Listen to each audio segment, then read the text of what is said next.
ఇక ఖమ్మం జిల్లా ఏతులపాలెంపురంలో మంత్రి పొంగులేటి శ్రీనివాసరెడ్డి పర్యటించారు. తెల్లారుపల్లి మద్దులపల్లి గ్రామంలో సీసీ రోడ్ల నిర్మాణానికి శంకుస్థాపన చేశారు. అనంతరం తెల్లారుపల్లిలో ఇంద్రమ్మ ఇళ్లకు శంకుస్థాపన చేశారు. బోయు రోజుల్లో స్థానిక సంస్థల ఎన్నికలు వచ్చినా కూడా కాంగ్రెస్ పార్టీని గెలిపించారని అన్నారు. ఇక మీ దీవెనలతో ఇంద్రమ్మ రాజ్యం వచ్చిన తర్వాత పలు అభివృద్ధి సంక్షేమ పథకాలు చేస్తున్నామని అన్నారు. గత ప్రభుత్వం డబుల్ బెడ్రూమ్లో ఇల్లు కట్టి ఇవ్వలేదని, కానీ ఇంద్రమ్మ రాజ్యంలో అర్హులైన ప్రతి ఒక్కరికి ఇంద్రమ్మ ఇల్లు ఇస్తామని స్పష్టం చేశారు మంత్రి పొంగులేటి.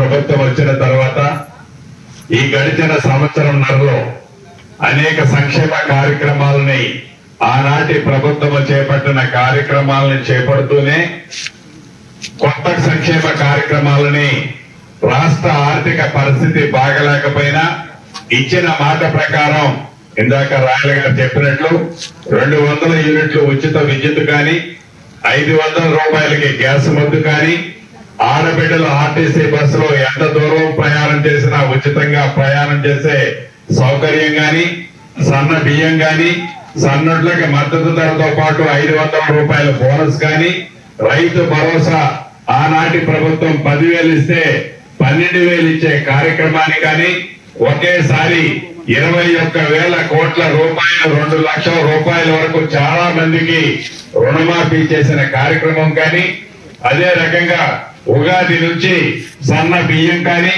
అదే రకంగా ఇప్పుడు ఇచ్చిన ఇందిరమ్మ ఇల్లు కానీ, ఈ గ్రామంలో 60 ఇందిరమ్మ ఇల్లు ఇచ్చాం.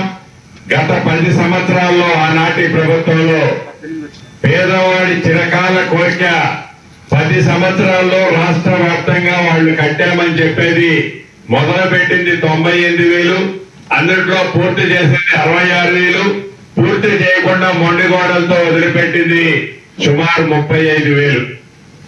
దాంట్లో అప్పుడు 18 ఏదో వచ్చినాయి అని చెప్తున్నారు.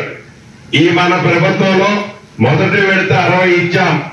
రాబోయే రోజుల్లో విడతల వారీగా అర్హులైన ప్రతి పేదవాడికి ఇందిరమ్మ ఇల్లు ఇచ్చే బాధ్యత మీ ఇంటి పెద్ద కొడుకుగా, స్థానిక శాసనసభ్యుడిగా నాదే బాధ్యత. ఎవరు టెన్షన్ పెట్టాల్సిన అవసరం లేదు, ఎవరు రందికి లోను కావాల్సిన అవసరం